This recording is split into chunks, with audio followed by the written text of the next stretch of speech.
من كان يرجو لقاء الله فإن أجل الله لآت وهو السميع العليم. السلام عليكم ورحمة الله وبركاته.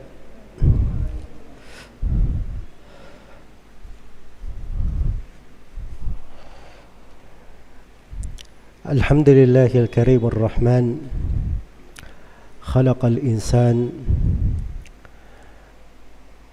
علمه البيان أشهد أن لا إله إلا الله وحده لا شريك له شهادة أرجو بها النجاة يوم الدين وأشهد أن محمدا عبده ورسوله خير عباد الرحمن صلى الله عليه وعلى آله وصحبه ومن تبعهم بإحسان وسلم تسليما كثيرا أما بعد. Tema kajian kita di malam hari ini terkait dengan ayat di surah Ali Imran pada ayat yang ke-18, yaitu firman Allah Subhanahu wa taala, syahidallahu annahu la ilaha illa huwa wal malaikatu wa ulul ilm qa'iman bil qist la ilaha illa huwal azizul hakim. Terjemahan makna ayat, syahidallahu, Allah mempersaksikan,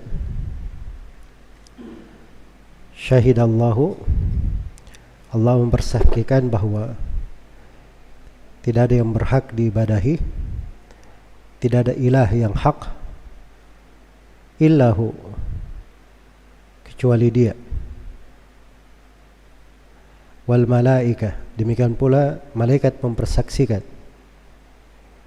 Wa ulul ilm, dan orang-orang yang berilmu.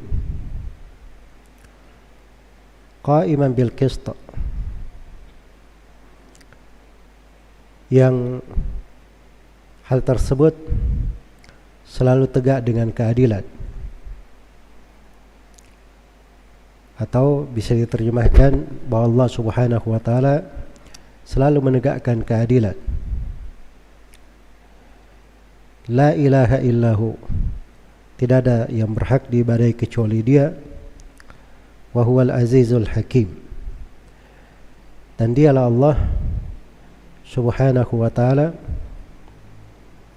yang maha perkasa lagi maha bijaksana. Ayat yang mulia ini dari ayat-ayat yang menunjukkan ketinggian derajat ulama, dan dari hal itu dipahami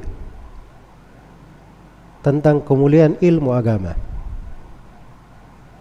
Dan itulah yang meninggikan derajat seorang hamba dan mengangkatnya. Karena ilmu itu mengangkat seseorang ke berbagai derajat yang tinggi, kadang tanpa kita melihat ada bangunan yang megah, tanpa harta yang banyak, tanpa kedudukan dan nasab, tapi dia menjadi tinggi karena dia mempelajari ilmu. Ayat ini disebutkan oleh Ibnu Al-Qayyim rahimahullahu ta'ala, dari sudut keutamaan ilmu dan ahlul ilm ada 10 sudut keutamaan. Keutamaan yang pertama, istishhaduhum duna ghairihim minal bashar. Ya, di sini Allah Subhanahu wa taala menyebutkan dua persaksian dari makhluk.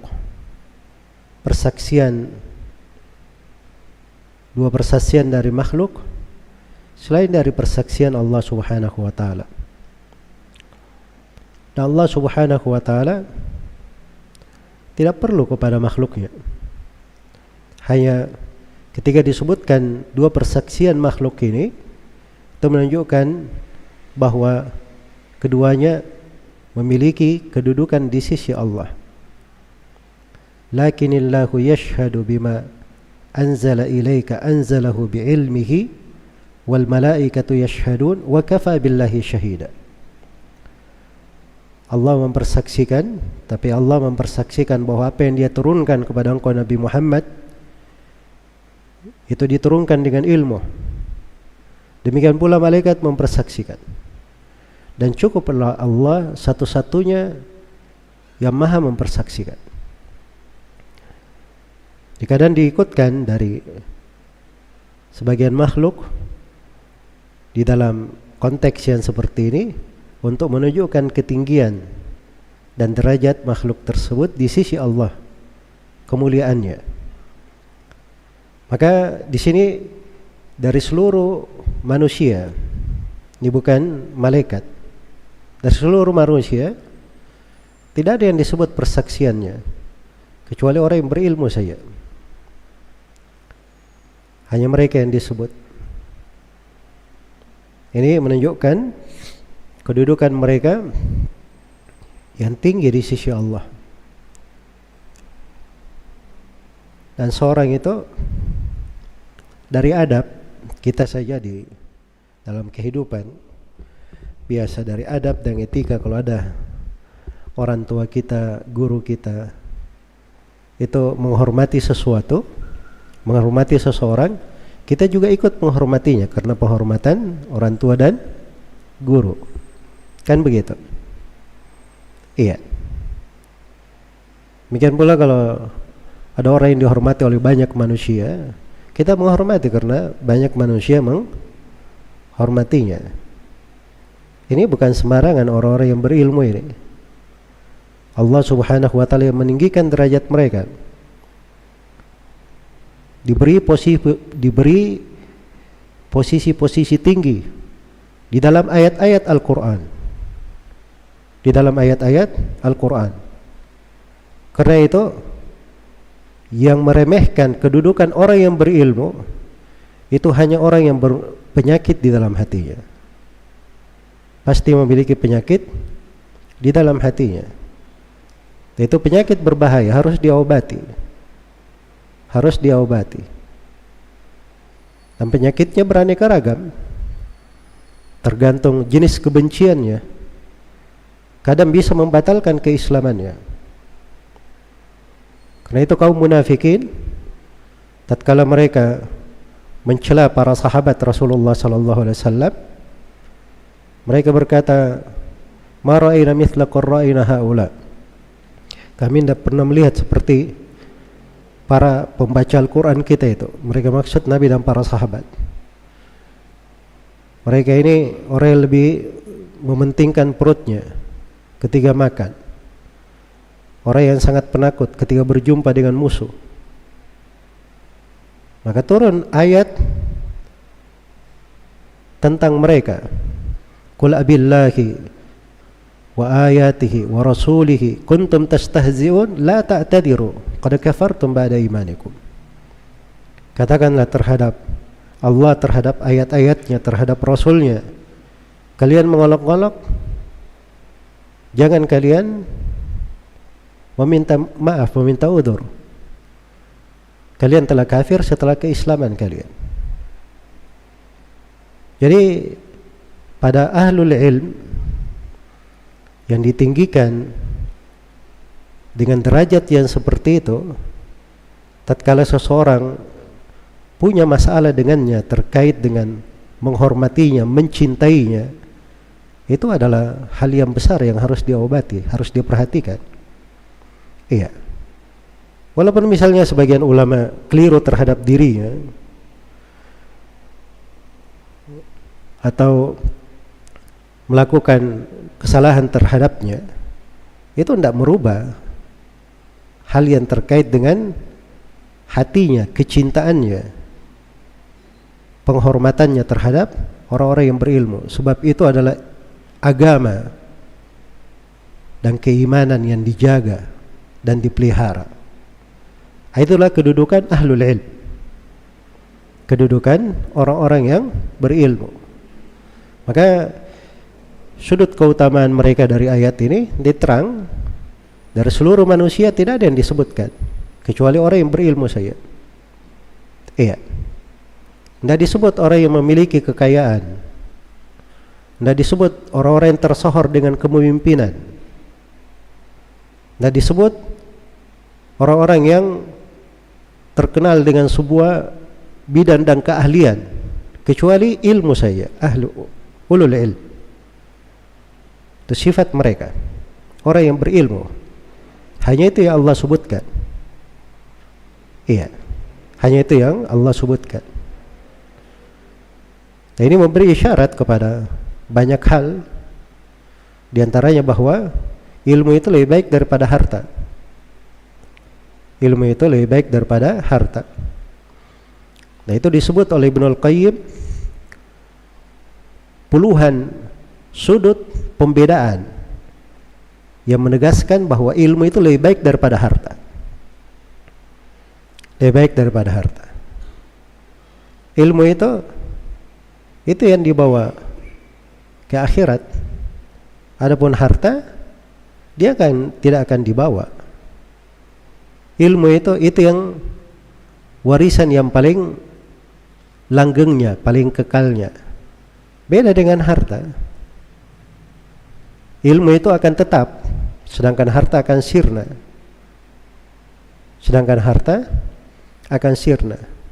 Kalau ada masalah, harta itu yang selalu menjadi sesuatu yang dihukumi. Ini harta punya fulan, harta milik fulan, harta milik fulan. Yang menghukumi apa? Ilmu yang menghukumi. Dia selalu di atas derajatnya dan berbagi sudut keutamaan. Karena itu tidak disebut di dalam ayat keutamaan dari makhluk yang bernama manusia kecuali orang-orang yang berilmu. Kecuali orang-orang yang berilmu. Maka siapa yang ingin ditinggikan derajatnya oleh Allah, maka perhatikan dari sudut ilmu tersebut. Yarfa'illahu alladhina amanu minkum walladhina utul ilm darajat. Allah mengangkat orang-orang yang beriman dan orang-orang yang berilmu di antara kalian berbagai derajat. Diangkat berbagai derajat. Baik. Kemudian yang kedua kata Ibnul Qayyim dari sudut keutamaannya, iktiranu syahadatihim bi syahadatihi. Persaksiannya orang yang berilmu itu datang digandengkan dengan persaksian Allah. Ya. Jadi subhanallah ya. Ada dari makhluk yang diikutkan di dalam bersaksi. Diikutkan di dalam bersaksi. Dan itu datang di dalam menggandengkan orang yang berilmu atau dimasukkan orang yang berilmu dalam persaksian terhadap tauhid kepada Allah Subhanahu wa taala dan terhadap bahaya kesyirikan. Padahal ini adalah perkara yang paling besar dari seluruh perkara agama. Kemudian yang ketiga, kata Ibnul Qayyim, iktiranuha bi syahadati malaikatihi.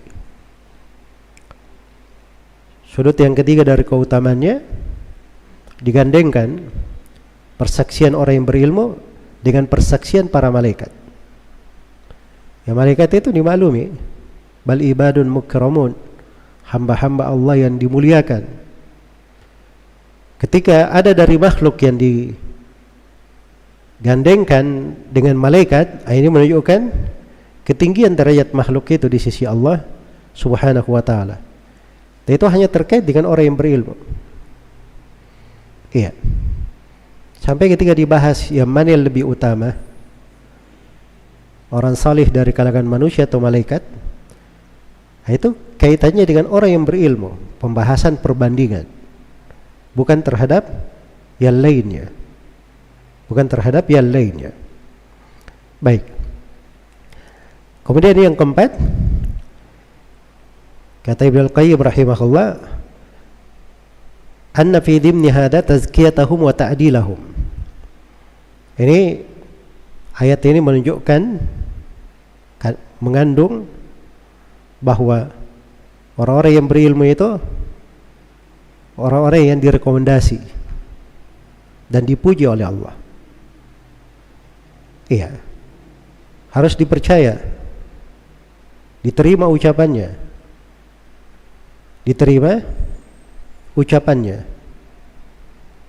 Tapi ingat ya, sifatnya ulul ilm, benar dia orang yang berilmu. Ya, kalau dia masuk benar dari orang yang berilmu, itu diterima ucapannya.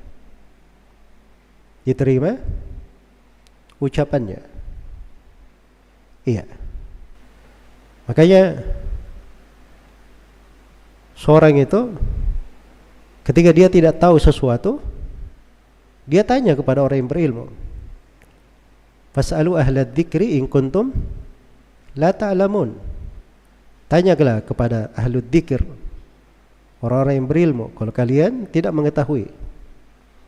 Bahkan di dalam perkara-perkara besar yang menimpa manusia, itu cuma disebut rujukan kepada orang yang berilmu saja. Wa idza ja'ahum amrun minal amni awil khawfi ada'u bih walau radduhu ila ar-rasuli wa ila ulil amri minhum la'alimahu alladhina yastanbitunahu minhum. Apabila datang kepada mereka sebuah perkara yang mengandung keamanan atau ketakutan, ini masalah-masalah genting yang terjadi di umat, yang mencakup keamanan banyak orang atau menyebabkan kekhawatiran banyak orang. Kalau ada perkara yang seperti ini, tidak boleh langsung disebarkan, disiarkan. Terus caranya bagaimana? Dikembalikan kepada Rasulullah saat beliau masih hidup, dan dikembalikan kepada ulil amr, orang yang memiliki perkara, itu pemerintah dan ulama. Iya, ketika terjadi perselisihan, rujukannya kepada orang yang berilmu. Karena itu Allah perintah ketaatan kepada orang yang berilmu digandengkan dengan ketaatan kepada Allah dan kepada Rasulullah sallallahu alaihi wasallam. Qul atii'ullaha wa atii'ur rasul wa ulil amri minkum. Fa in tanaza'tum fi syai'in farudduhu ila Allahi war rasul in kuntum tu'minuna billahi wal yawmil akhir dzalika khairun wa ahsanu ta'wila. Katakanlah hendaknya kalian taat kepada Allah dan Rasulnya dan ulil amr di antara kalian. Ulil amr itu di sebagian penafsiran disebut orang yang berilmu, di sebagian penafsiran disebut umara, dan di sebagian penafsiran disebut umara dan ahlul ilm. Dan itu tidak bertentangan. Iya. Karena dahulu itu ulil amr, dia pemimpin, dia juga ahlul ilm. Abu Bakar, Umar, Uthman, Ali, pemimpin semuanya adalah ahlul ilm. Bahkan di antara yang paling berilmu di tengah para sahabat Rasulullah sallallahu alaihi wasallam. Iya, itu sifat para pemimpin dahulu.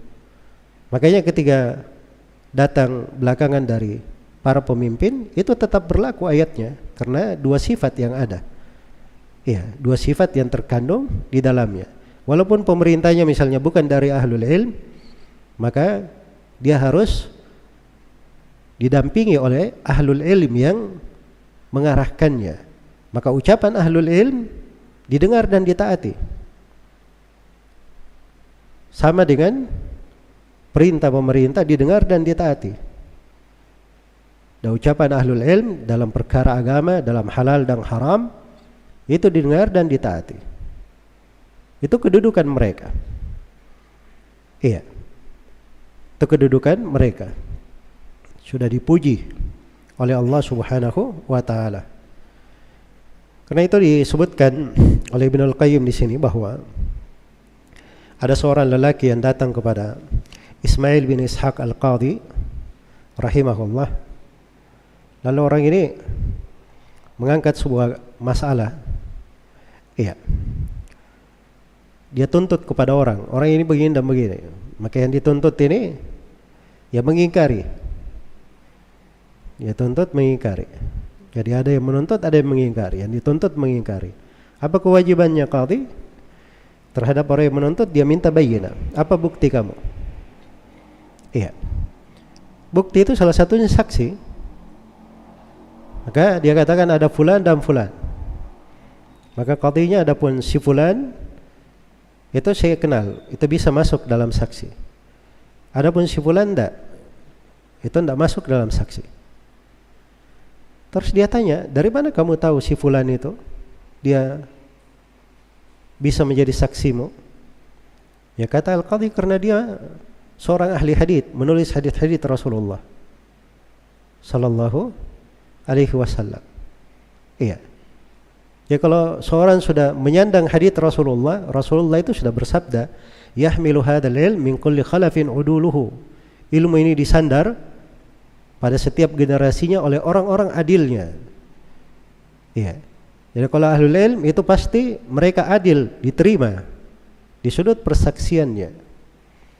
Di sudut persaksiannya. Jadi kalau ada orang-orang yang tidak diterima persaksiannya, itu tidak masuk ke dalam kategori ahlul ilm. Tidak masuk di dalam kategori ahlul ilm. Iya. Baik.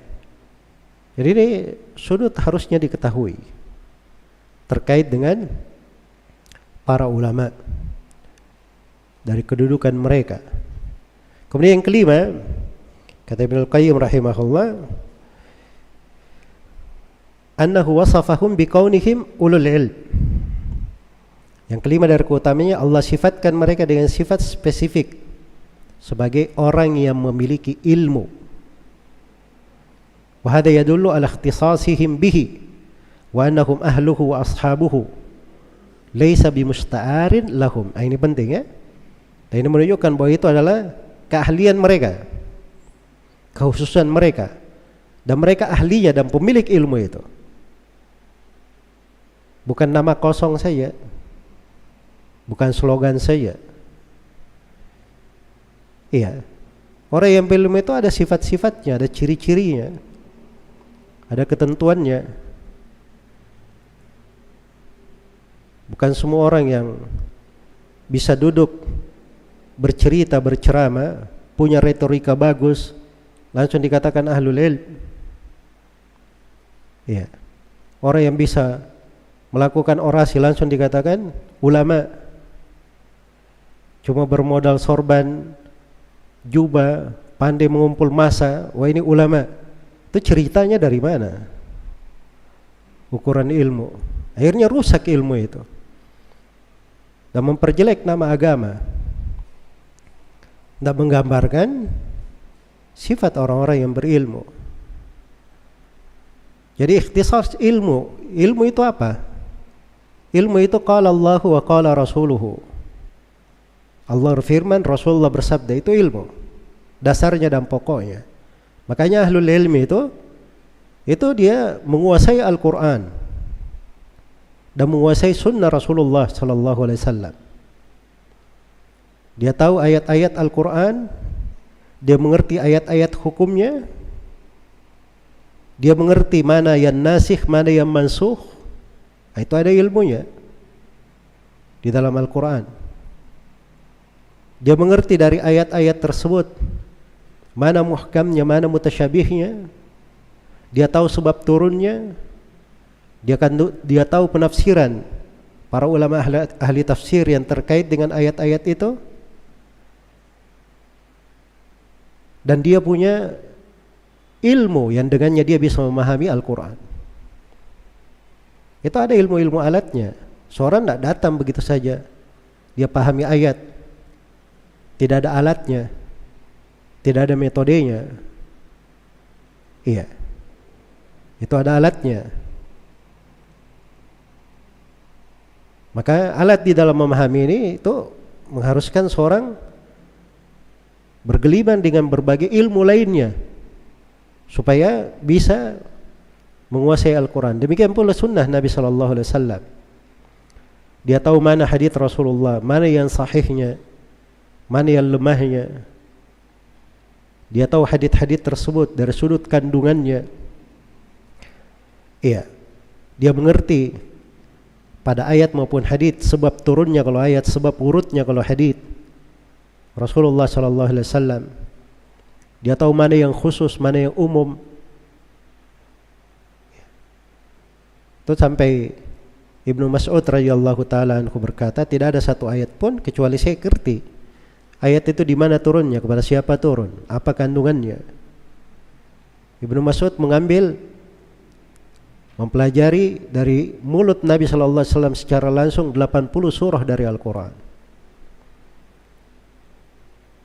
Bersamaan dengan itu Ibnu Mas'ud di masanya masih berkata, kalau di hari ini masih ada yang saya tahu lebih, dia punya ilmu tentang Al-Quran tidak saya miliki, dan orang itu bisa dicapai dengan kendaraan, saya akan berjalan, melakukan perjalanan untuk menjumpainya. Iya. Dan ini menunjukkan sifat mereka, ahlul ilm. Orang yang berilmu itu di sini dibahasakan dengan ilmu, itu sifat mereka. Sifat yang kedua ini kalimat syahada, syahida. Syahada itu apa? Persaksian. Persaksian itu sesuatu dibangun di atas ilmu dan keyakinan. Jadi kalau ada yang bersaksi, itu saksi karena dia tahu benar dan dia ilmui tentang hal tersebut. Nah, itu baru dibilang saksi. Apakah karena dia lihat dengan matanya, dia mengalami kejadian tersebut, nah, itu diberi persaksian. Dan ahlul ilm seperti itu bentuknya. Ya, tidak tergambar orang yang berilmu yakin baca Al-Quran saja tidak benar, bahasa Arab tidak bisa, kalaupun bisa bahasa Arab banyak hal yang dia pahami, tidak mengerti tentang tuntunan fikih, ya, tidak mengerti pembahasan tentang kedetailan di dalam fikih. Kalau dia menggunakan ayat, menggunakan hadits, penempatannya, kandungannya, itu semuanya ada jalannya di kalangan orang-orang yang berilmu. Jelas meyakinkan. Makanya kalau mereka berbicara sesuatu, itu bicaranya itu sesuatu yang meyakinkan. Itulah ahlul ilm. Itulah ahlul ilm. Makanya pandangan mereka itu pandangan yang tajam, melihat sesuatu bukan sembarangan. Iya. Ketika Qarun keluar dengan pakaian kemegahannya, memfitnah manusia, disebutkan di dalam Al-Quran, ya, bagaimana kondisi dan keadaan di masa itu di surah Al-Qasas. Fakharaja ala qaumihi fi zinatihi qala alladhina yuriduna al-hayata ad-dunya ya laita lana mithla ma utiya Qarun innahu ladhu haddin 'adzim wa qala alladhina utul ilm wayhakum thawabullahi khairul liman amana wa amila salihan wa la yulaqqaha illa as-sabirun. Maka keluarlah Qarun dengan pakaian kemegahannya. Dibahasakan orang yang sangat kaya ini, Qarun ini yang punya harta, kuncinya saja sulit dipikul oleh sejumlah orang yang kuat. Ini baru kunci hartanya. Iya. Baru kunci hartanya. Belum lagi isi dari hartanya. Makanya kita itu kalau gali-gali sesuatu, dapat sesuatu, orang bilang harta karun kalau bahasa Indonesia, ya. Nah, itu Qarun itu dari asalnya. Pembahasaan. Maka dia keluar dengan pakaian kemegahannya. Maka orang-orang yang menghendaki kehidupan dunia, dia berkata, wahai, andai kata kita punya seperti yang dimiliki oleh Qarun. Iya. Jadi kalau ada dari ahlul ilm, tapi dia melihat dunia itu dengan pandangan takjub, terpesona, kagum terhadapnya, ini perlu dia introspeksi diri, kemana ilmunya? Iya. Orang yang berilmu itu kalau dia melihat dunia itu cuman cerita aja dari kehidupan. Sesuatu yang berada di lisannya, di tangannya, tidak di hatinya. Tidak di hatinya. Karena di hati itu pengagungan terhadap ilmu itu yang terbesar. Dan tidak ada yang mengalahkan ketinggian ilmu di dalam dadanya. Itu sifatnya orang yang berilmu. Maka orang yang menghendaki kehidupan dunia ini langsung berkata, wahai andai kata kita punya seperti Qarun. Qarun ini luar biasa bagiannya. Padahal Qarun ini sudah disebut di ayat sebelumnya, inna Qaruna kana min qaumi Musa fabagha alaihim. Qarun ini dari kaumnya Nabi Musa, kemudian melampaui batas terhadap Nabi Musa dan kaumnya. Ya, kafir. Qarun terhadap Nabi Musa alaihissalam. Padahal dari Bani Israel. Dari Bani Israel. Baik, maka siapa yang bisa melihat perkara dengan benar waktu itu? Di ayat setelahnya dikatakan, dan berkata orang yang berilmu kepada orang-orang yang ingin seperti Qarun ini, betapa kasihannya kalian. Pahala di sisi Allah itu lebih baik bagi orang yang beramal dan orang yang beriman dan beramal salih. Tapi enggak ada yang bisa menerima ini kecuali orang-orang yang sabar. Kecuali orang-orang yang sabar. Ya, makanya Al-Hasan Al-Basri rahimahullah, beliau berkata, inna hadhil fitnah idza aqbalat arafaha kullu alim wa idza adbarat arafaha kullu jahil. Sungguhnya fitnah kalau datang, setiap orang yang berilmu itu tahu ini akan terjadi fitnah. Tapi kalau orang jahil nanti sebaliknya. Begitu fitnahnya sudah berlalu, sudah bikin prahara, berbagai keributan, pertumpahan darah, kekacauan, baru mereka sadar, oh rupanya ini sedang terjadi fitnah. Sedang terjadi fitnah. Makanya orang-orang yang berilmu mengingkari kemungkaran-kemungkaran, tidak masuk di akal banyak dari manusia.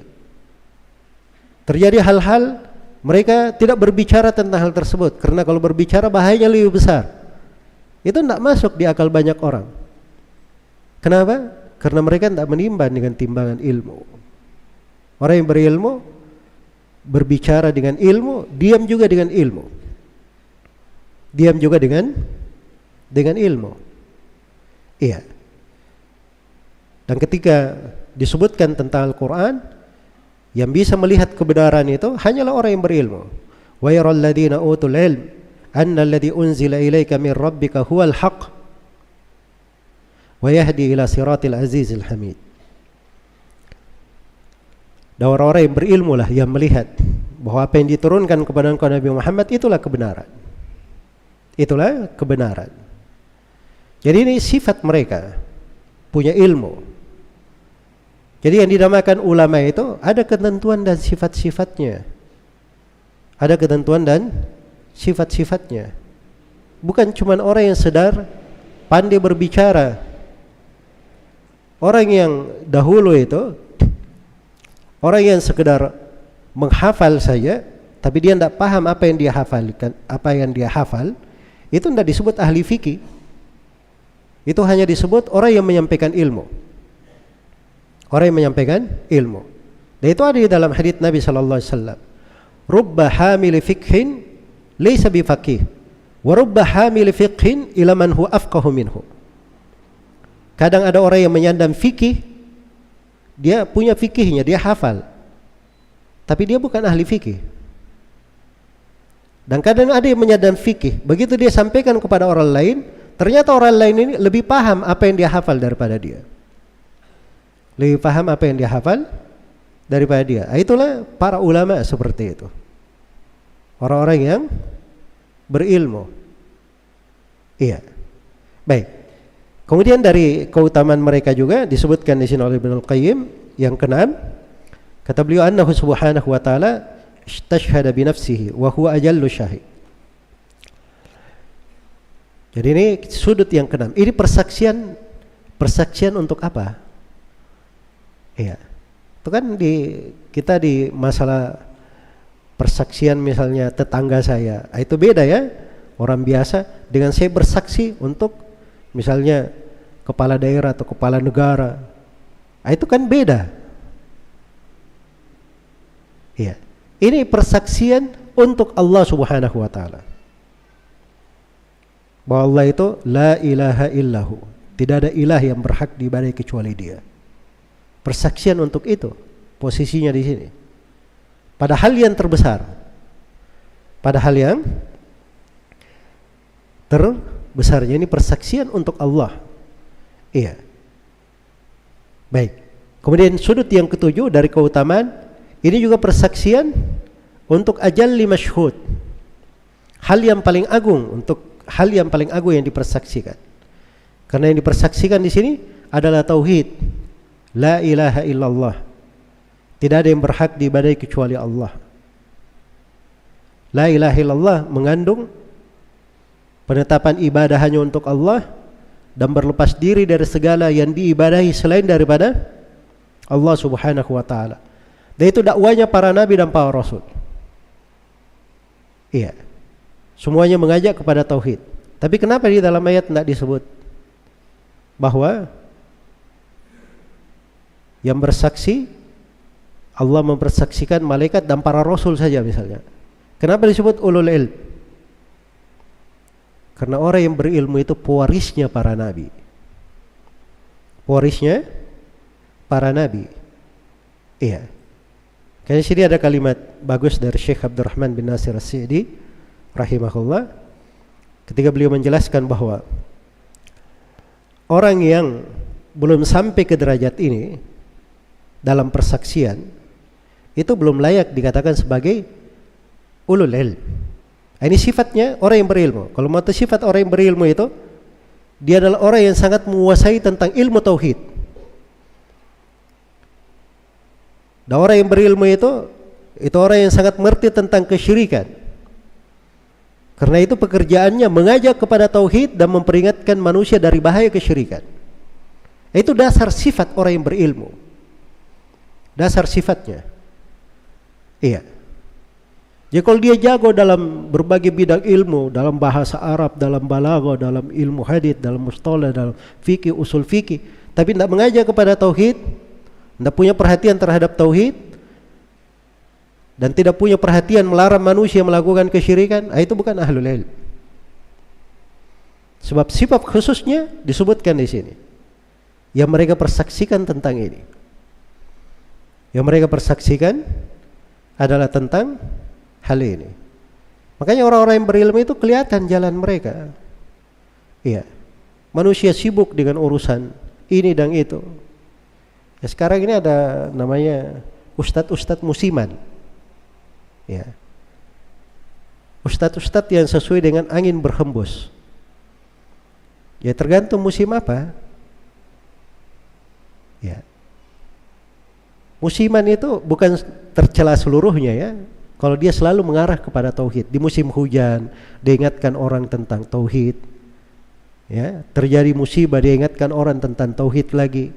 Bahaya kesyirikan itu enggak ada masalah, bagus. Iya. Jelas ya? Di masa banyak dibahas tentang kawin muda. Ya, tema ceramahnya tentang kawin muda. Di masa banyak orang yang ta'addud, tema ceramahnya ta'addud. Ya. Ada pembahasan-pembahasan fikih nggak ada masalah dibahas, tapi itu tidak menjadi ciri dia. Tidak kelihatan darinya perhatian terhadap tauhid. Kebanyakan ceramahnya bukan terkait dengan tauhid, itu harus dia perhatikan jalannya di dalam berdakwah. Apakah dia sesuai dengan sifatnya para nabi dan para rasul? Saya nggak katakan mereka tidak bagus, tidak ada kebaikan. Tidak, itu ada kebaikannya mengajak kepada agama. Tapi mau sampai kepada derajat orang yang berilmu, ini ketentuannya. Yang disebut sebagai ulul ilm. Iya. Kemudian yang ketujuh atau yang kedelapan, Allah Subhanahu wa taala janjikan di sini persaksian hujjah terhadap orang yang mengingkari. Jadi ini lebih dahsyat lagi. Jadi ini hujjah terhadap siapa yang mengingkari. Siapa yang mengingkarinya. Iya. Jadi ketika ahlul ilm diikutkan dalam persaksian sebagai hujjah terhadap orang yang mengingkari, menegakkan argumen-argumen, maka ini adalah keutamaan yang besar. Dan bagaimana mereka ini sangat terpuji dan sangat dipercaya di sisi Allah Subhanahu wa taala. Iya. Kemudian sudut yang kesembilan, dan ini pemetikan faidah detail dari Ibnu Al-Qayyim, itu bahasa di dalam ayat syahidallahu, pakai syahidah. Allah mempersaksikan. Ketika disebut malaikat dan nabi, tidak diulangi lagi kata kerjanya.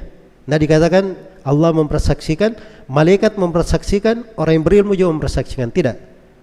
Tapi diikutkan Allah mempersaksikan, malaikat dan orang-orang yang berilmu. Ketika diikutkan dalam satu fi'il, itu menunjukkan keutamaan. Bersyirikat di dalam hal tersebut, diikutkan di dalamnya, itu menunjukkan apa? Bagaimana ikatan yang kuat dan keutamaan yang besar dalam hal tersebut. Iya. Kemudian yang ke-10, dan ini yang terakhir yang disebut oleh Ibnu Qayyim rahimahullah, bahwa dengan persaksian ini itu artinya telah ditunaikan hak Allah Subhanahu wa taala di tengah manusia, di tengah hamba. Ya. Sebab itu adalah hak Allah yang paling besar.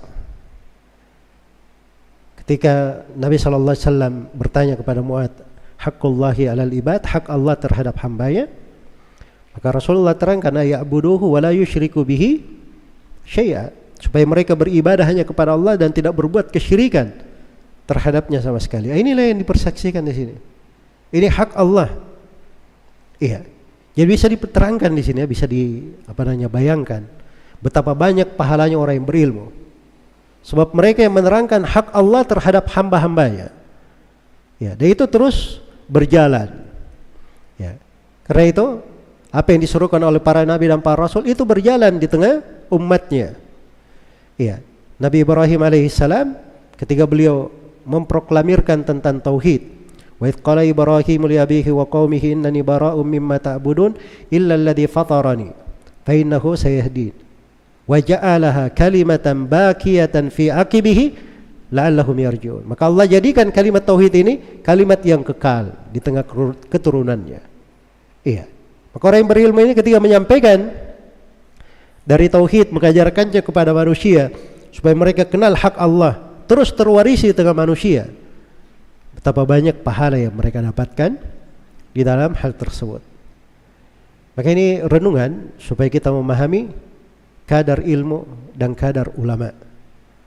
Dan ayat ini sekaligus menjelaskan bagaimana kita memahami sifat orang-orang yang berilmu. Itu ada sifat-sifatnya. Supaya kita terhindar dari musibah yang banyak menimpa di masa ini. Sembarang saja tertipu dengan orang-orang yang mengaku ulama. Padahal itu bukan ulama.